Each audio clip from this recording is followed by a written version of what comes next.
what's going on, guys? Jordan Sather here on October 27th. So this video that I'm going to do is going to digress a little bit from what I have been doing. My niche is often seen as being like a news reporter, and don't get me wrong, I love doing that. It's helpful for a lot of people, but I'll be honest, it gets a little boring. It gets a little boring and it gets a little repetitive, and there's only so much that I can do in a 10-minute news video, and there's so much other things to speak on. There's so many other questions I get. So what I'm going to start doing on this channel, mind you, I'm still going to do my news videos, but I'm going to throw into the mix, as you've already seen, some interviews, throw in some videos much like this where I'm just speaking to a camera. I'll definitely still throw in some whiteboard videos that won't be news, but we're going to expand. We're going to expand the content a little bit. And in this one, what I'm going to discuss on is a question, or more so a request I got from somebody. And I've been meaning to do this for a little while now, but her name, we'll say CJ. CJ says, I would love to see you speak on cognitive dissonance. We are all capable of entertaining opposing viewpoints and still functioning, she says. And then she says it's called intelligence. Great request to speak on cognitive dissonance. This has been a meme or a concept that surfaced quite a bit over the past couple weeks in my life, so I felt the need to answer this question. Now, cognitive dissonance, of course, there's many ways I could go about this, but I'm really going to boil it down to the basics for somebody who doesn't know what it is. I'll speak on it, and I'm going to discuss with you some things and how to see if it shows up in people, and also how to notice when it's showing up in you yourself. So first, cognitive dissonance. What the heck is it? It's a term that as you venture into truth-seeking, truth-sharing, conscious community circles, you'll hear spring up quite a bit. So cognitive dissonance, let's break that two-word term down into each of its words. Let's analyze it a little bit. Cognitive, your mind, your brain space, that's what that's referring to.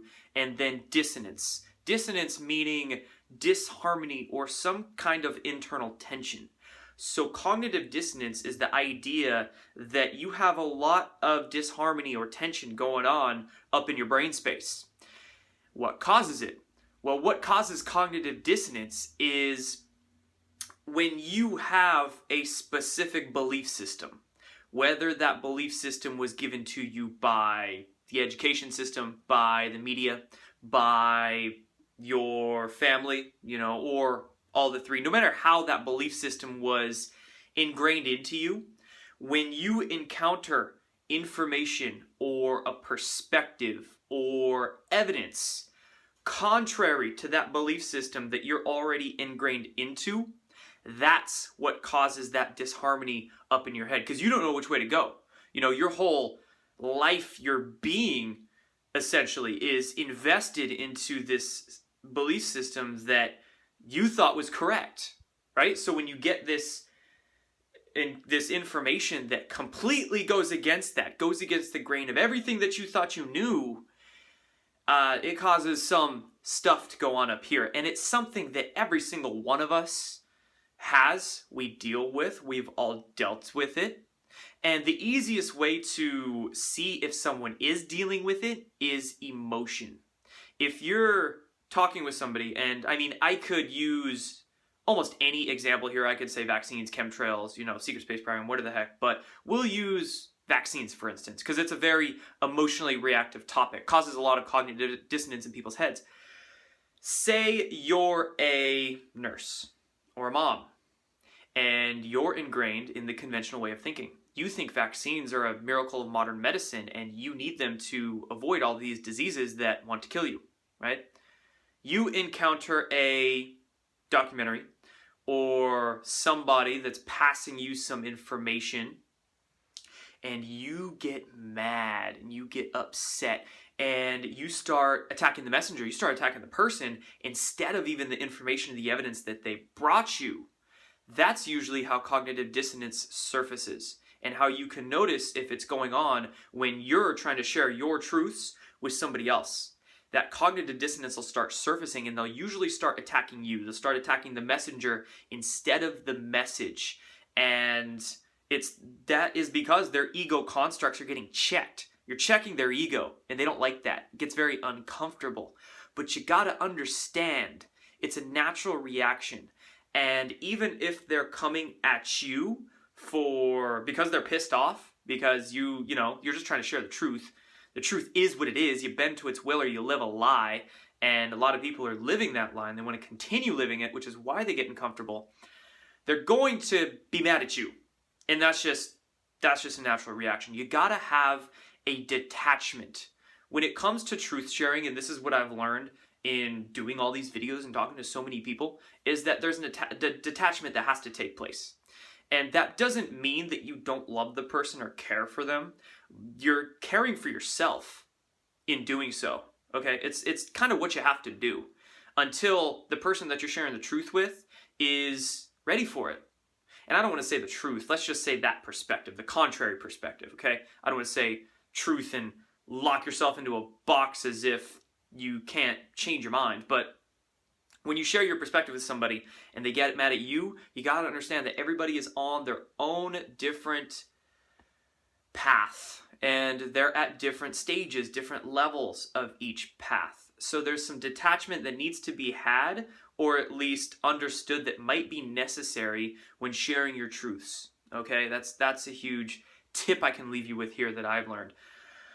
And also understand, right? I mean, this goes into a discussion that is far more in depth, but it's how you're portraying your truth. It's how you're bringing it along, right? You can get to know a person and connect with them so they don't have such an emotional reaction when you share your truths, and you can kind of sell the ideas to them in one way or another, but that's another conversation.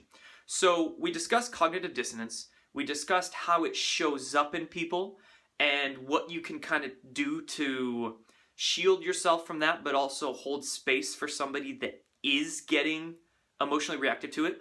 And the last thing I just want to touch on really quick here is understand and try to become very self-aware in seeing when that cognitive dissonance is showing up in you. Because it does. It shows up in all of us. And the purpose that we're here is to gain self-awareness. When we have more awareness of self, we have more awareness of the world at hand. So if you can notice when that cognitive dissonance is bubbling up in you and understand what to do with yourself when it happens, then when somebody else is getting emotionally reactive at you because they're getting all this disharmony and tension in their brain, then you really know how to handle them, how to be compassionate with them, because you understand how to handle yourself. So really, you want to notice when that cognitive dissonance is arising in you, and it's as simple as, do you get triggered? Do you get triggered by anything else people say that's contrary to what you're saying, right? If you get triggered by what they're saying, it's just words, it's just opinions and perspectives. And if you're getting triggered by it, well, there's some disharmony going on in your head. And you got to realize that. You got to understand it.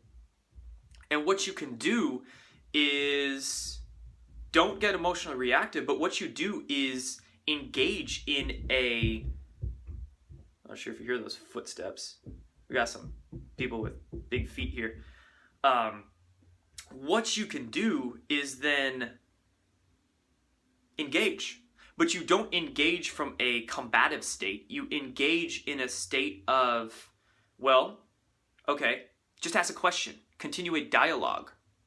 Either one of two things will happen, okay? If you get any cognitive dissonance going on in your head, and instead of acting on that emotion, or letting that discomfort box you back in, you learn to live with that discomfort, right? A comfort zone's a beautiful place, but nothing ever grows there. So what you do is that you engage the person and you talk with them, and you come to find what the truth might be. So either one of two things will happen. Either A, you're going to learn something from them, and that'll be an opportunity for you to better yourself. Granted, it takes a grounded person, a grounded ego, not an imbalanced ego that wants to revert, but somebody who's willing to change, willing to alter themselves and their perspectives to find a path of truth, right? So either you'll learn from them, or B, they'll learn from you. And you'll have an opportunity to educate them. You'll have an opportunity to ground yourself, to hone your debate skills, to hone your communication skills with people, right? So that's pretty much the only way. I mean, that's the way forward. If any cognitive dissonance happens in you or even in other people, chill.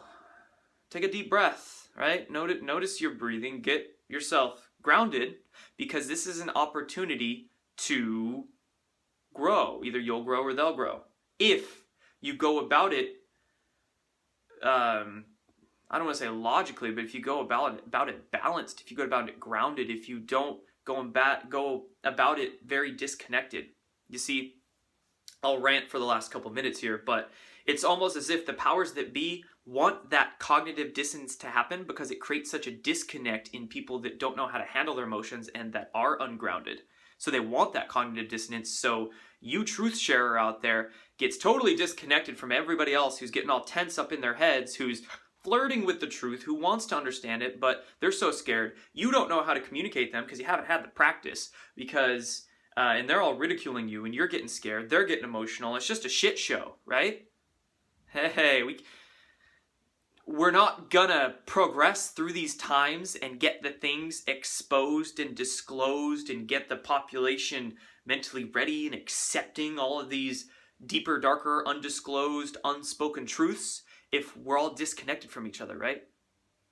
So I guess to finish up here, cognitive dissonance, internal tension in one's head, not your head, but somebody's head, from entertaining opposing belief systems, right? But you got to understand, there's only one truth out there. You bend to its will or you live a lie. And each of us, me, you watching this, your friends and family, every single person only has their relative truth, their own individual perspective. And the purpose here is to come as close as we can to that absolute truth as we possibly can, but that might not happen. And you got to be okay with that. But to get as close to that absolute truth as possible,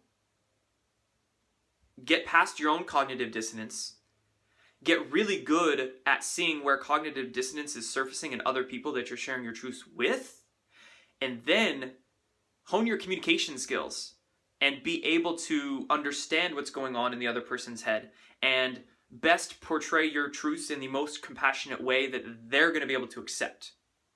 And if we can all do that and come together and actually connect as human beings, this whole process is just going to get faster and faster and speed up and be a whole lot easier.